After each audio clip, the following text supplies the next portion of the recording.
moment. And again, we can return to that in private. Are we happy to know? Oh, Alan. I'm grateful to you, Hugh. We've got two letters which are very similar from ministers on the agenda this afternoon, from Rebecca and from Julie on two pieces of legislation. The first, which we're discussing, and secondly, now the Levelling Up and Regeneration Bill. The ministers say very similar things in both pieces of correspondence, in that they're analysing the legislation and will be preparing legislative consent motions in due course, and that's fine and reasonable.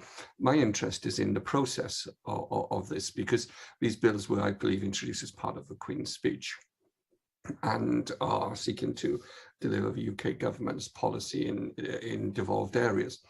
My interest is in the process by which the Welsh Government takes to reach a conclusion as to whether they wish to have legislative consent motions in this place, because it appears to me that this is just a process of they want to provide us for this legislation in devolved areas, therefore we will provide a legislative consent motion which we will advise people to vote for or against, and we will just go through the system. Whereas my view would be that the system really needs to determine whether we want that to happen. And I'd be interested if we could perhaps contact the First Minister or have a conversation with the First Minister about the process, the policy process which takes place, which lies behind the structural process which we're being, which we're seeing in these pieces of correspondence.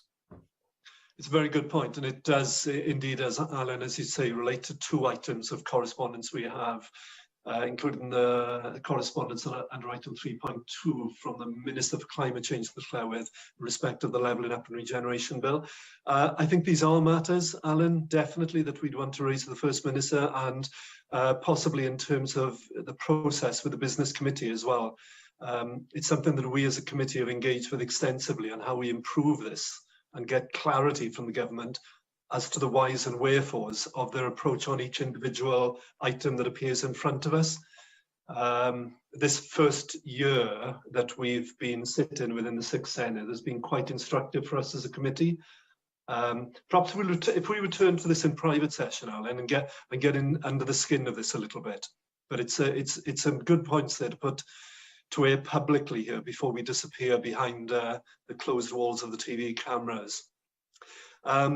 So if we're happy to note then with those remarks there, that first item of correspondence under 3.1, and in respect of 3.2, which is the Minister for Climate Change correspondence to the Llywodraeth on the Levelling Up Regeneration Bill, that similarly, we're told, will be laid, but outside the normal 2-week standing order deadline. Just one other thing to pick up from correspondence on that, which I know members will have noted as well as they read it. The Minister states that the delay here in respect of the Levelling Up and Regeneration Bill is due to very limited prior consultation by the UK government and the complexity of the bill, meaning it's not been possible to fully consider the devolution consequences of what is being proposed. So Alan, and as I suspect we will need to return to that in private and see how we can help as a committee try to bring some better scrutiny to this and transparency to it.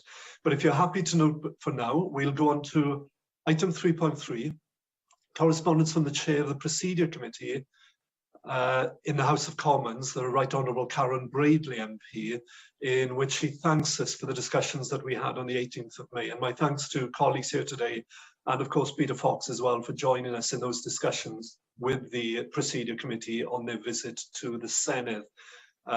You'll note that she has, in the letter to us, she's told us she intends to use the discussions to help inform any future report on legislative consent processes, and to inform how the procedures of the House of Commons could be adapted with regard to interparliamentary relations.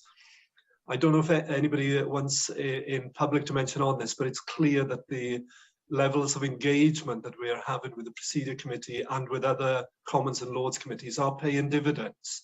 It's not that we have they absolutely go with everything we say to every minutiae, but there's a really productive engagement now going on. And we'll look forward to continuing that.